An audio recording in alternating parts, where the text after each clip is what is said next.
기쁨을 선택하게 하는 힘이라는 제목으로 하나님 말씀 증거하도록 하겠습니다. 신약 성경에 많은 단어들 가운데 성경 전체의 주제가 되는 단어들이 몇 개 있습니다. 여러분들도 아마 떠오르는 단어들이 있으실 거라고 생각을 하는데요. 사랑, 은혜, 감사, 용서, 선물, 축복, 영광, 그런 단어들이 있을 거라고 생각합니다. 이 단어들과 더불어 아마 성경 전체의 가장 큰 주제가 되는 단어가 바로 기쁨이라는 단어일 거라고 생각합니다. 기쁨은 신약 성경이 쓰여진 그 고대 그리스어 헬라어로 카라라는 단어입니다. 이 카라, 그 기쁨이라는 단어가 중요한 이유는요, 이 기쁨이라는 그 개념 자체도 매우 중요하지만 다른 많은 단어들이 이 카라에서 파생된 단어이기 때문에 그렇습니다. 아주 중요한 그 신약 성경의 단어인 은혜라는 단어, 영어로 grace죠. 헬라어로는 카리스입니다. 이 단어 카라에서 왔다고 볼 수 있습니다. 또 감사하다라는 단어는 유카리스테오라는 단어인데 거기에도 카라가 있죠. 그리고 용서하다라는 단어는요 카리소마이입니다. 거기에도 카라가 있죠.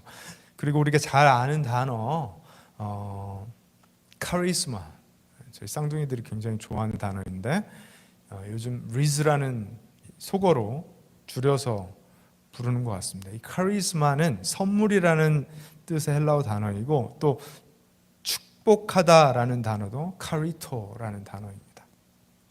다른 많은 중요한 단어들의 뿌리가 되는, 뿌리 개념이 되는 단어가 바로 이 기쁨이라는 단어입니다. 그만큼 우리가 인생에서 삶에서 궁극적으로 찾고 있는 것이 아마 기쁨이고 이런 다른 중요한 컨셉들도 이 기쁨에서 비롯된 컨셉이기 때문에 그런 것 같습니다. 기쁨을 주는 대상을 만나면 자연스럽게 발생하는 것이 기쁨입니다. 이 기쁨이라는 주제는 어쩌면 우리 인생을 굴러가게 하는 가장 큰 원동력이 되는 힘이기도 합니다. 사실 우리가 돈을 버는 것도 그냥 간신히 슬픔에서 벗어나기 위해서 정도는 아니죠. 기쁘기 위해서 돈도 법니다. 또 운동을 왜 하죠? 죽지 않기 위해서 간신히 운동하는 것이라기보다 기쁜 삶을 살기 위해서 운동합니다. 일반적으로 사람들에게 기쁨을 주는 많은 대상들 다 어떤 것들입니까? 충분하면 우리에게 기쁨을 가져다 주는 것들입니다. 돈도 그렇고 건강도 그렇고 우리의 삶에 많은 좋은 것들, 맛있는 것들, 그런 것들입니다. 아침에 화장이 잘 되면 기쁘죠? 머리가 잘 되면 기쁘죠? 그런데 가만히 살펴보면 우리에게 기쁨을 주는 그것들, 그 대상들, 그 이유들이 동시에 우리에게 슬픔을 주는 대상의 이유들도 되더라는 것입니다. 가만히 생각해 보면 다 그렇습니다. 돈이 있어서 충분하면 기쁘지만 돈이 없어서 궁색해지면 금방 슬퍼집니다. 건강하면 기쁘지만 건강을 잃으면 슬퍼집니다. 맛있는 걸 먹으면 기쁘지만 먹고 싶은 걸 먹지 못하면 속상해집니다. 좋은 것을 보면 기쁘지만 남들 다 가진 좋은 것 가질 수 없으면 슬퍼집니다. 아침에 머리가 잘 나오면 기쁘지만 아무리 거울 앞에 오래 서 있어도 우리의 얼굴이, 우리의 머리가 마음에 들지 않으면 그것도 속상한 이유가 되기도 하더라는 것입니다. 우리에게 기쁨을 주는 것들과 슬픔을 주는 것들이 같다라는 사실이 좀 속상하지 않습니까? 왜 우리에게 기쁨을 주는 것들 때문에 또한 슬프기도 한 걸까? 그래서 이렇게 맨날 왔다 갔다 하는 삶을 살 수밖에 없는 것일까? 그 속상해요. 하나님께서 우리를 기쁨을 위해 창조하셨고 또 우리가 기뻐하는 것이 우리 인생의 선한 동기와 목적이라면 그렇게 쉽게 기뻐했다가 슬퍼했다가 하는 인생을 반복해서 쳇바퀴 돌듯이 살아간다는 것은 너무 속상한 일 같아요. 하나님은 하나님의 백성들이 기쁜 삶을 살기를 원하십니다. 하나님께서 인류를 창조하신 이유가 바로 기쁨 때문이라고 해도 전혀 틀리지 않습니다. 데살로니가전서 5장 16절에서 18절 말씀, 여러분 잘 아시는 말씀이죠. 항상 기뻐하십시오. 항상 기뻐하십시오. 쉬지 말고 기도하십시오. 범사에 감사하십시오. 이것이 그리스도 예수 안에서 여러분을 향한 하나님의 뜻입니다. 우리가 기뻐하는 것이 하나님의 뜻이라고 사도 바울은 말합니다. 기독교 신앙의 가장 기본이 된다라고 여겨지는 그 웨스트민스터 소요리 문답 제1문답이 이렇습니다. 사람에게, 인간에게 제일 되는 목적이 무엇입니까? 사람에게 제일 되는 목적은 하나님을 영화롭게 하는 것과 영원토록 그분을 즐거워하는 것이다. 영원토록 그분을 기뻐하는 것이다. 이렇게 말하고 있습니다. 하나님께서 주신 삶에 기뻐하고 그분의 다스림을 기뻐하는 그것이 우리 인간의 제일 되는 목적이다라고 기독교 신앙의 가장 기본이 이야기하고 있는 거예요. 크리스찬이라면 기쁨으로 가득 찬 삶을 사는 것이 가장 우선된 일이라고 이야기하고 있습니다. 그래서 그 기독교 희락주의, 어떤 사람들이 이제 오해할 수도 있는데, 우리가 희락만을 위해서 사냐? 맞다라는 거예요. 기독교 희락주의를 주창하는 존 파이퍼 목사님은 기독교 신앙을 이렇게 정리합니다. God is most glorified in us when we are most satisfied in Him. 우리가 하나님 안에서 최고로 만족을 누릴 때, 즉 기뻐할 때 하나님은 우리 안에서 최고로 영광을 받으신다. 우리가 인생의 만족을 누린다라는 것은 기뻐한다라는 것을 의미하잖아요. 우리에게는요, 그렇게 빼앗기지 않을 기쁨이 필요합니다. 소멸되지 않을 기쁨이 필요해요. 세상 그 누구가 뭐라고 해도 절대로 사라지지 않을 그 기쁨이 필요합니다.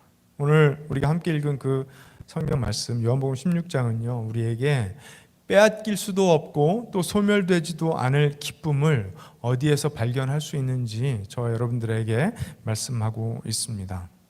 그 요한복음 16장 16절에서 24절까지의 말씀 보면은요, 이 말씀은 요한복음 13장에서 17장 사이에 기록된 그 다락방 강론, 다락방 강화 이렇게 표현하는 그 말씀의 일부입니다. 요한복음은 굉장히 유니크한, 독특한 복음서이죠. 마태, 마가, 누가 세 복음서가 공간복음이라고 부르죠. 공간복음이라는 것은 synoptic, 그러니까 함께 시선을 가지고 있는 그런 복음서이죠.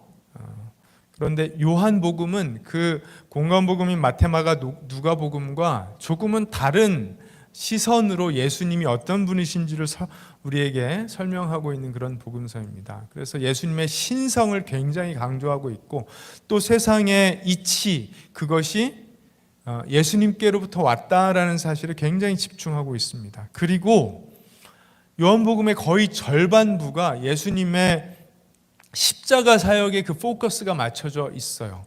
13장부터 17장은 예수님께서 십자가에 달려 죽으시기 그 전날 밤의 이야기가 기록된 말씀입니다. 굉장히 길어요. 예수님께서 제자들에게 가르쳐 주신 말씀, 제자들과 나누신 이야기, 그리고 제자들을 위해서 기도하신 이야기, 이런 이야기들이 쭉 기록되어 있습니다. 그래서 13장부터 17장을 한 자리에 앉아서 쭉 읽어보면 마태, 마가, 누가복음에서는 경험하지 못한 특별하고 독특한 그런 은혜를 맛볼 수 있습니다. 그 가운데 이제 오늘 16장 말씀이 기록되어 있고 16장 16절에 예수님께서 이렇게 말씀하십니다.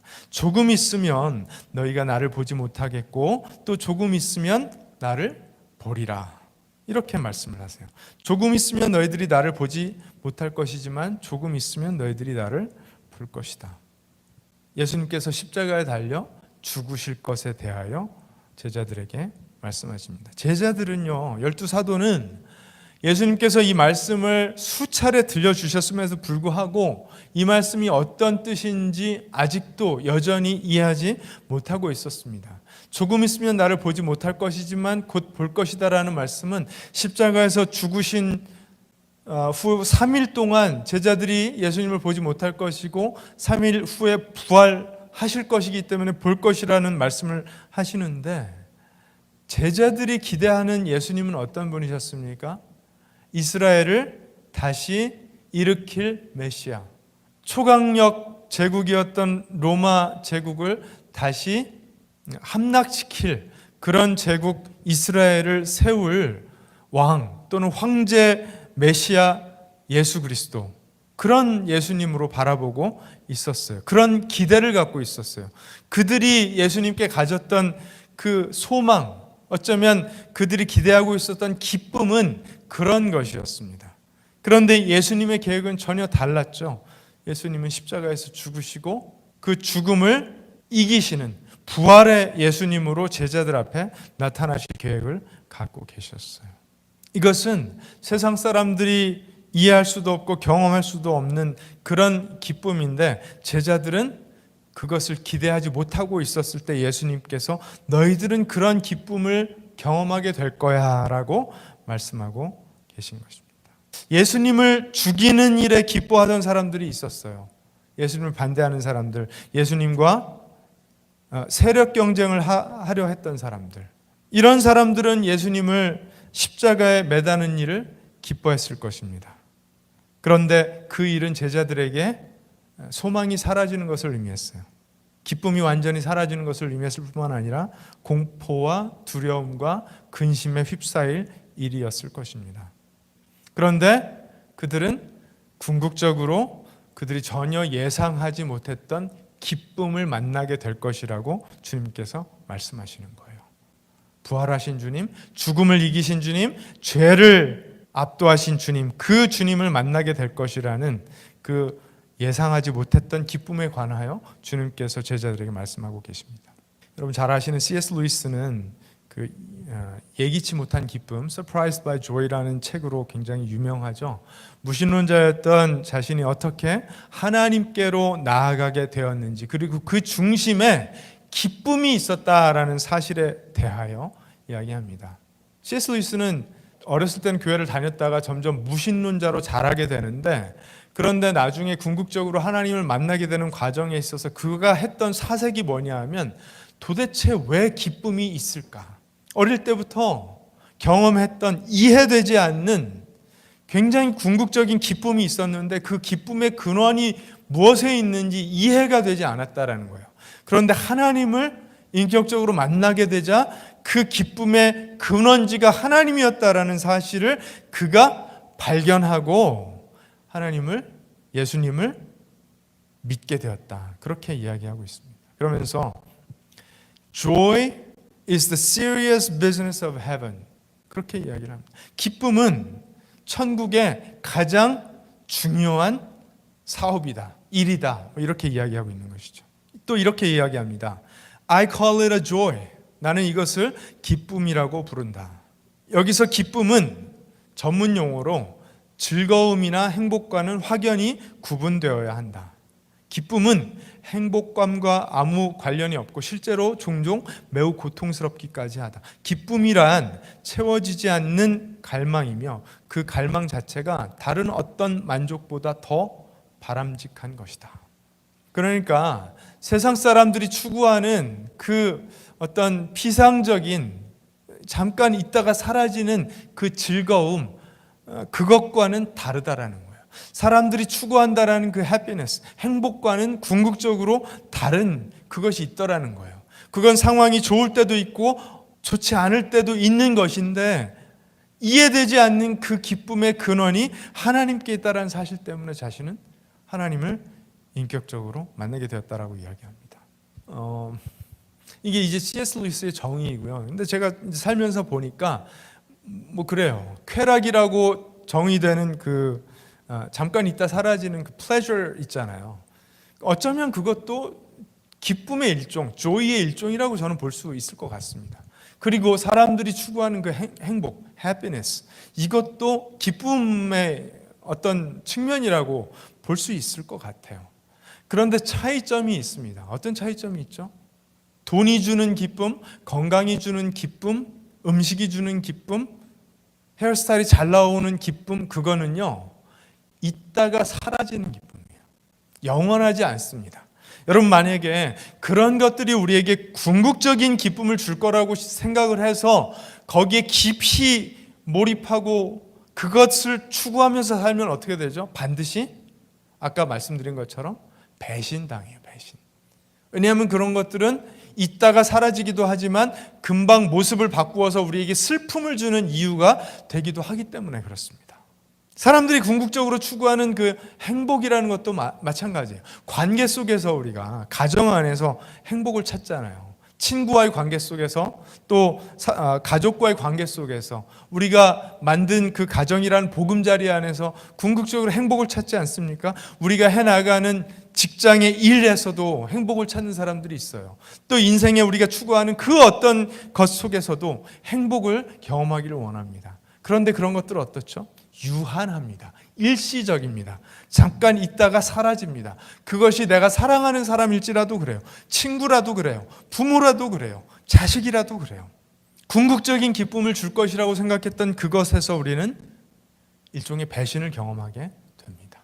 그 사람이 나를 배신해서라기보다 그 사람이 사라지기 때문에, 그 사람과 헤어질 수밖에 없기 때문에, 그리고 그 사람이 나의 모든 그런 기대를 다 충족시켜 줄 수 없기 때문에, 기쁨의 이유가 분명히 되기도 하지만 슬픔의 이유가 분명히 되더라는 것입니다. 자연은 어떻죠? 자연도 아름답죠. 그 광대한 자연 앞에 섰을 때 내가 굉장히 미천하고 초라한 존재로 느끼면서 그 광대한 아름다운 자연을 우리가 누리기도 합니다. 그 안에서 기쁨과 행복감을 맛보기도 합니다. 그런데 그 자연이 우리에게 무엇을 가져다 주기도 하죠? 엄청난 비극을 가져다 주기도 하더라는 거예요. 매년 벌어지는 그 자연재해 속에 사람들이 생명을 잃어가고 사랑하는 사람을 잃게 되고 우리가 애써 쌓아놓은 많은 것들이 사라지기도 하더라는 것입니다. 예수님께서 제자들에게 약속하는 기쁨은 그런 기쁨이 아니었습니다. 우리에게 잠깐 기쁨을 줬다가 사라질 조건이 아니었어요. 예수님께서 제자들에게 주길 원하셨던 기쁨은요, 어떤 상황, 어떤 순간에도 절대로 사라지지 않을 그런 기쁨이었습니다. 그래서 그 기쁨을 알게 되고 되기만 하면 더 이상 세상이 주는 기쁨에 목말라 하는 사람들로만 살 필요가 없을 그런 기쁨을 주님께서 주겠다고 하신 것이었습니다. 예수님의 말씀을 들으면서 근심 가득하던 사도들 결국은 어떻게 되었습니까? 미친 사람들처럼, 마치 무언가에 홀린 사람들처럼 자신들의 삶을 완전히 다 내어놓는 그런 사역을 결국은 감당하다가 예수님처럼, 예수님 못지않은 그런 고통스러운 모습으로 십자가에서 다 죽어갔어요. 순교했어요. 그러나 그들 안에 기쁨이 있었습니다. 엄청난 고통스러운, 엄청난 고생스러운 사역을 감당하면서 고통스럽게 죽어갔지만 누구도 그들 안에 기쁨이 없었다라고 이야기할 수 있는 사람은 없습니다. 기쁨 가득한 사역을 감당하다가 죽어갔습니다. 1900년도 초에 대한민국에 배를 타고 태평양을 건너서 복음을 증거하기 위해 오셨던 그 수많은 선교사님들이 그런 사람들이었습니다. 세상이 그런 미친 짓이 어디 있습니까? 세상 사람들 보기에는 미친 짓이었어요. 그 인생 너무 아깝다. 이런 무모한 짓이 어디 있나. 그런 생각이 들 만한 선택들을 했어요. 그런데 무엇 때문에 그들이 그런 선택을 했습니까? 기쁨 때문에요. 기쁨 때문에요. 기뻤던 거예요. 세상 사람들이 아름답다고 믿고 그려가는 그런 그림 대신에 하나님께서 그리시는 그 기쁨의 그림을 보았던 거예요. 그리고 억누를 수 없는 기쁨이 그들을 사로잡아서 그 무모해 보이는 일에 기꺼이 인생을 바칠 수가 있었던 것입니다. 세상 사람들은 모릅니다. 세상은 알고 싶어 하지도 않습니다. 사탄은 그건 몰라야 된다라고 세상 사람들을 미혹합니다. 주님은 이렇게 말씀하세요. 21절에 보면은요, 그 기쁨은 어떤 기쁨이냐 하면 여자가 해산하게 되면 그때가 이르렀으므로 근심하나. 지금도 이제 산딸이 되면 큰 근심이 생기죠. 사실은 그 고통 때문이기도 하고 뭐 여러 가지 이유 때문에 걱정스럽죠. 그런데 예수님께서 이 말씀을 하실 이 당시는 병원 시설이라는 게 없었으니까요. 그렇죠? 목숨을 걸어야 하지만 출산할 수 있는 그런 상황이었기 때문에 큰 근심이었는데 아기를 막상 낳고 나면 세상에 사람 난 그 기쁨 때문에, 자식이 태어난 그 기쁨 때문에 그 고통이 생각조차 나지 않게 된다는 것입니다. 이것을 주님께서 해산의 고통에 비유하셨던 것은 예수님께서 주실 그 기쁨의 정체가 그런 것이기 때문에 주님 그렇게 말씀하신 거예요. 주님께서 십자가에 죽으시고 다시 부활하시게 될 때까지 제자들은 정말 수치스러운 자신들의 실체를 보게 될 것이었어요. 3년 동안 예수님 공생의 기간 동안 내가 대단한 믿음으로 예수님을 쫓아다니고 결국은 그 열매로 정말 기쁨 가득한 결과를 맛보게 될 것이라고 그들은 확신에 차 있었는데, 예수님 십자가에 달리시는 그 순간까지 제자들은 어떤 경험을 하게 됩니까? 너무나 부족한 자신들의 믿음, 비겁하고 겁 많고 예수님을 배신하고 부인하기까지 이르는 자신들의 그 초라한 실체를 마주하게 될 것이었어요. 그게 가장 고통스러운 일이었을 거예요. 자신들이 지금 3년 동안 생계를 다 내려놓고 오직 예수님만 따라다녔잖아요. 예수님께서 자신들이 기대하는 그 결과를 가져다 주실 것이라고 믿고 그것을 소망 삼아서 기쁨의 이유가 거기에 있을 것이라고 확신하고 예수님을 따라다녔습니다. 그런데 예수님께서 초라하게 십자가에서 죽어가세요. 그 상실감, 모든 것을 잃어버린 것 같은 그 마음, 더군다나 예수님을 향한 자신들의 믿음과 그 신뢰와 그 동지애가 아무것도 아니었다라는 것을 마주하게 되는 그 초라한 자신들의 실상, 이것을 경험하면서 바라보게 되는 그 슬픔과 고통, 그 수치스러움은 정말 고통스러운 것일 거예요. 그런데 부활하신 예수님을 만나고 그들이 성령을 받자 어떻게 바뀝니까? 미친 사람들처럼, 엄청나게 용기 있는 사람들로, 굉장히 지혜로운 사람들로, 사람들에게 믿음의 본을 보일 수 있는 사람들로, 기꺼이 인생을 하나님의 영광을 위하여 내어드리는 사람들로 바뀌었더라는 거예요. 할렐루야. 주님께서 말씀하셨어요. 기뻐하라고 말씀하셨어요. 즐거워하라고 말씀하셨어요. 하늘에서 제자들이 받을 상이 크다. 그렇기 때문에 너희들은 기뻐하고 즐거워하라고 주님께서 말씀하셨습니다. 우리 교회를 섬기는 사람들은요, 가끔 그런 생각이 들 때가 있습니다. 내가 지금 뭐 하고 있는 거지? 우리 지금 뭐 하고 있는 거지? 세상 사람들 물질을 위해 살며, 세상의 영광을 위하여 살며, 세상의 성공을 위하여 살며 저렇게 승승장구하고 많은 것을 쌓아놓고 편안한 노후를 다 준비하고 있는 건데, 우리는 지금 뭐 하고 있는 거지? 도대체 이게 다 뭐지? 헛고생하고 있는 거 아닌가 하는 생각이 들 때가 문득 있습니다. 여러분, 돈을 위해 살지 않으면 돈을 얻기 힘든 세상이 맞습니다. 돈과 함께 따라오는 것들을 얻기 힘든 세상이라는 것도 의미하고 있어요. 내가 지금 뭐 하고 있는 거지? 라는 생각이, 그것이 마치 내가 정신을 차린 것 같지만 사실은 사탄이 우리의 정신을 아득하게 만들어서 하나님의 영광으로부터 멀어지게 하는 미혹이라는 사실을 우리가 기억해야 하겠습니다. 주님께서 약속하신 그 기쁨은 부활하신 주님을 만났을 때 사도들이 미친 사람들처럼 하나님의 영광, 그리스도께서 주신 그 사명만을 위하여 살았던 것처럼 우리가 예수 그리스도를 만났을 때 하나님께서 주시는 그 말로 형용할 수 없는 기쁨, 그 희열, 그 설레임, 그 만족감, 그 평안, 그것을 경험하게 될 것이기 때문에 그 안에서 우리가 정신을 차려야 되는 것입니다. 주님은 그 기쁨이 빼앗기지 않을 기쁨이라고 말씀하세요. 주님께서 제자들을 다시 만나 주실 때 22절에 보면 제자들의 마음이 기쁠 것이라고 말씀하세요. 그 기쁨을 빼앗을 자가 세상에 없다라고 말씀하세요. 왜요? 아무도 주님과 우리와의 관계를 끊을 수가 없기 때문에 그렇습니다. 주님은 다시 부활하셔서 다시는 죽지 않으실 하나님이시기 때문에 그렇습니다. 우리가 세상에서 추구하는 그 기쁨의 이유들은요, 우리에게 빼앗기지 않는 기쁨을 줄 수가 없습니다. 그것이 무엇이라고 해도, 그것이 누구라고 해도 그렇습니다. 굉장히 성공한 외과 의사였던 트레버 메이버리라는 분이, 의사가 이 유명했던 가정사역 전문가 그 닥터 제임스 답슨과 함께 수양회를 인도하기 위해서 수양에 참석하고 돌아오던 중에 비행기 사고로 함께 갔던 동료 3명과 목숨을 잃게 됐습니다. 성공한 외과 의사를 남편으로 둔 그 아내분은 어땠을까요? 하나님이 원망스러울 수 있죠. 그렇죠? 그때까지, 그 시간까지 그들의 삶을 영위하게 했던 그 소스가 사라져버린 거잖아요. 그렇죠?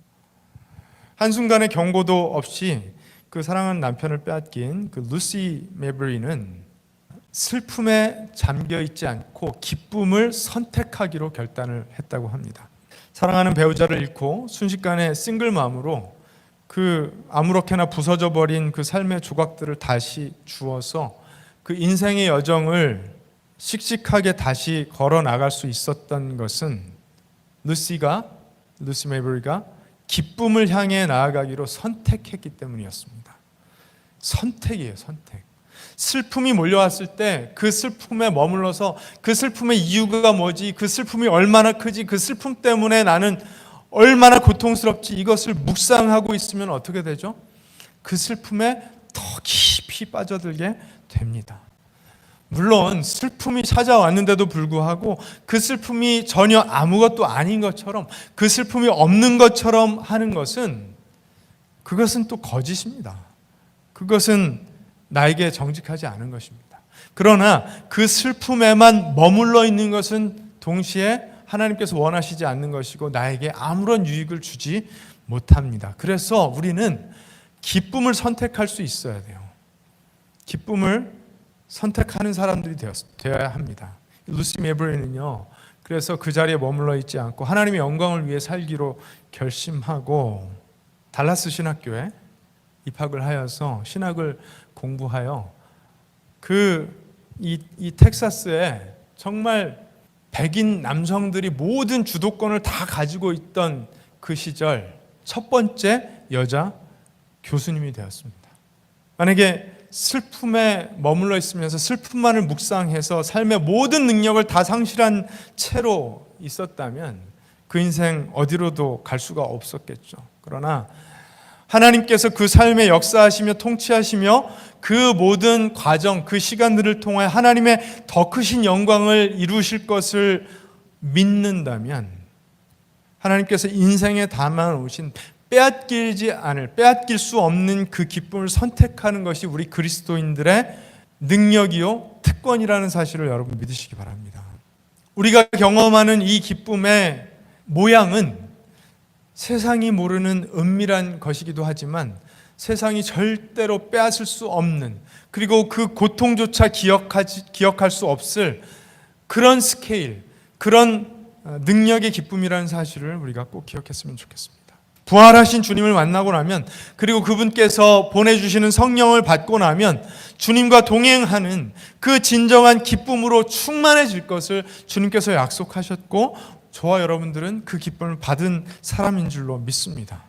그래서 그 기쁨으로 충만한 사람은 슬픔에 봉착했을 때, 문제를 직면하게 됐을 때 어떻게 할까요? 그리스도의 이름으로, 그분의 능력으로 하나님께 구하게 된다라고 주께서 말씀하십니다.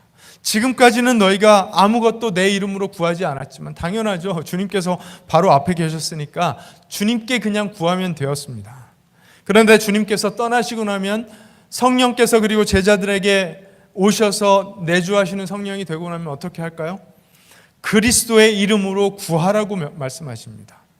그리스도의 이름으로, 예수의 이름으로 구하면 받을 것이라고 주님께서 약속하셨습니다.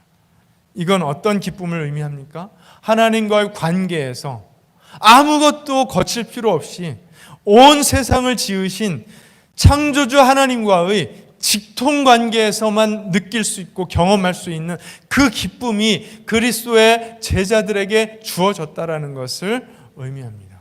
기쁨의 근원 되신 그분, 잠깐 있다 사라지는 그런 것들 말고요, 궁극의 기쁨, 절대로 사라지지 않고 빼앗기지 않을 그 기쁨의 근원 되심의 그 기쁨 자체이신 하나님과 직통으로 연결된 그 기쁨을 누릴 수 있는 인생이 될 것이라는 그것을 의미합니다.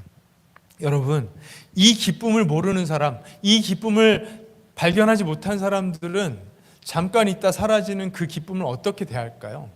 맛보면 달콤하잖아요. 맛보면 그것이 우리에게 기쁨을 주는 것 같잖아요. 그래서 어떻게 되죠? 그것을 탐닉합니다. 더 구합니다. 욕심부립니다. 깊이 빠져듭니다. 그것과 관련된 것만 생각합니다. 그래서 그 지경을 넓히려고 합니다. 탄탄하게 싸우려고 합니다. 그러다가 어떻게 되죠? 허물을 또 경험하게 돼요. 슬픔을 경험하게 돼요. 배신을 경험하게 돼요. 분노를 경험하게 돼요. 그런데 그 누구에게도 빼앗기지 않을 기쁨, 세상은 모르는 기쁨, 고통 중에도 우리를 떠나지 않는 그 기쁨을 발견한 사람들은 어떻게 될까요? 언제 어떤 상황에서도 하나님께서 우리에게 주신 그 기쁨을 선택할 수 있는 능력을 얻게 된다라는 거예요. 그래서 그것이 작은 기쁨들, 하나님께서 우리 인생에 허락하신 사람을 통해서 오는 기쁨, 물질을 통해서 오는 기쁨, 아니면 예술을 통해서 오는 기쁨, 인생의 어떤 성취를 통해서 오는 그 기쁨들을 선택도 할 수 있는 사람들이 되게 하신다라는 거예요. 선택한다라는 것은 선택하지 않을 능력도 있다라는 것을 의미합니다. 컨트롤이 가능한 사람들이 되게 한다라는 거예요. 그런데 그 궁극의 기쁨이 뭔지를 모르는 사람들은 그것을, 그 작은 기쁨들, 일시적인 기쁨들, 제한적인 기쁨들을 탐닉하고 중독이 되어서 그 안으로 자꾸만 빠져들어가게 된다는 것입니다. 그래서 여러분, 제가 제안합니다. 이번 한 주를 사시는 동안에 우리는 점검해 봐야 됩니다. 나의 기쁨의 대상들이 어떤 것인지 한번 리스트업을 해봐야 돼요. 정렬을 해봐야 돼요. 이것이 나에게 정말 기쁨을 줄 이유가 되나? 리스트업을 한번 해봐야 됩니다. 그리고 만약에 내가 삶에 그 직면한 그 슬픔의 이유들, 답답함의 이유들, 스트레스의 이유들 때문에 내 안에 기쁨이 사라진 것 같다라는 생각이 들면 구해야 됩니다. 하나님, 나에게 잃어버린 기쁨이 회복되게 하여 주옵소서. 예수 그리스도의 이름으로 주께서 나에게 허락하신 그 궁극의 기쁨이 허락되게 하옵소서. 그런데 여러분, 우리는 육신을 가진 사람들이잖아요. 그렇죠? 그래서 예수님을 묵상하면서 우리 안에 궁극의 기쁨이 있는 것 같지만 내 피부로 와닿는, 내 감정으로 와닿는, 내 눈에 보이는, 내 귀에 들리는 그런 문제들로 인해서 그 기쁨이 다 체감되기 어려운 상황들도 있어요. 그때 어떻게 해야 될까요? 주님, 내가 기쁨을 선택하게 하여 주옵소서. 내가 선택한 기쁨들 안에서 하나님께서 나에게 허락하신 은혜를, 그 만족을, 그 행복감을 맛보게 하옵소서. 그리고 그것이 전부가 아니라 그 뒤에 있는 아름다움, 그 이면에 있는 궁극의 기쁨도 함께 보도록 하옵소서. 그래서 하나님께 감사하게 하옵소서. 그런 기도를 하나님께 드릴 수 있어야 될 줄로 믿습니다. 한번 다 리스트업 해보세요. 이유들을 다 한번 나열해 보세요. 그리고 나에게 궁극의 기쁨으로 인도해주는, 그리스도로 나를 인도해주는 것들은 계속해서 선택하고 붙드세요. 그런데 그렇지 않은 것들은요, 다 제거하시기 바랍니다. 왜냐하면 그것들은 지금 당장은 나에게 기쁨을 주는 것 같지만 언젠가는 또 나에게 슬픔의 이유를 줄 그런 것들이기 때문에 그렇습니다. 그래서 나를 배신할, 나에게 궁극적으로 그 슬픔의 이유를 가져다 줄 그것을 기쁨의 궁극적인 이유 삼고 있다면 싸울 준비를 하고 이번 한 주를 시작해야 될 줄로 믿습니다. 지금까지 그렇게 습관적으로 살아왔기 때문에, 그것이 나의 삶의 루틴이었기 때문에 계속해서 그렇게 살고 있었다면 그런 것들을 한번 재정렬해 볼, 질서를 다시 잡아볼 싸울 마음을 가지고 이번 한 주를 시작해 보시기 바랍니다. 싸울 마음을 가진다라는 것은요, 내 인생을 하나님께 맡겨드린다라는 것을 의미해요. 내 힘으로 내가 싸우면 반드시 질 것이기 때문에, 그 습관에 다시 돌아갈 것이기 때문에 나의 삶의 질서를 다시 확립해 주실 하나님께 나의 인생을 맡기고, 월요일부터 토요일까지 아침부터 밤까지 시간마다 순간순간마다 호흡마다 하나님께서 나의 삶의 기쁨의 이유를 공급하여 주시고 그 기쁨의 궁극적인 이유를 발견하게 하시고 확신하게 하실 그런 인생을 싸우기로 결단해야 될 줄로 믿습니다. 사랑하는 여러분, 우리는 어떤 기쁨을 선택해야 할까요? 사라질 기쁨 속에서 허우적거려야 하겠습니까? 아니면 다시는 사라지지 않을 영원한 그 기쁨에 더 깊이 들어가야 하겠습니까? 우리는 그 답을 분명하게 알고 있습니다. 부활하신 예수님, 죽음을 이기신 주님, 죄의 문제를 완벽하게 해결해 주신 그분 손을 다시 한번 붙들고 우리의 인생에, 우리의 영혼에 가장 궁극적인 기쁨이 되어주신 그 예수 그리스도의 이름 안으로 더 깊이 들어가야 될 줄로 믿습니다. 고통을 새 생명으로 바꾸시고 우리의 인생을 의미 있게 만드시고 감사와 평안과 만족으로 인도하시는, 궁극의 기쁨으로 인도하시는 그 분과 함께 이번 한 주 시작하신 여러분 되시기를 우리 주님의 이름으로 축복합니다. 기도하겠습니다.